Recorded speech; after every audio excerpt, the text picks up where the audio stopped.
This is frequent flyer Bob. He lives in Chicago but works for a long-term project in New York. Bob enjoys flying, but there's one thing he really hates, and that is this moment. Bob is not the only one.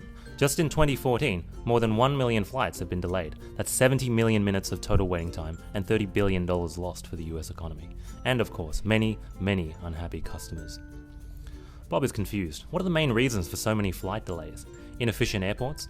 Individual airlines? Bad luck with the weather? Too much air traffic? Or because of issues with the aircraft?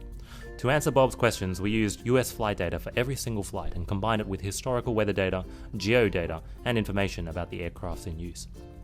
First, we looked at airports. Expected departure delays are very different for each airport.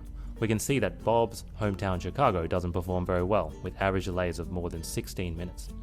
We can dive deeper by looking at single airlines and their infrastructure at certain locations. In Chicago, Bob might consider flying with US Airways next time. Bob wants to book a flight around Christmas, but will the cold weather be a problem? Surprisingly, some airports are more successful in dealing with the snow than others, a huge problem for New York, but Boston seems to be prepared. Furthermore, Bob should definitely think twice before booking a flight during the rush hour at 7 p.m. in the evening. Every airline claims to have the best aircraft, but is this really true? Not for all of them. Old aircrafts of US Airways are causing more delays, while airlines like Southwest don't seem to have these problems.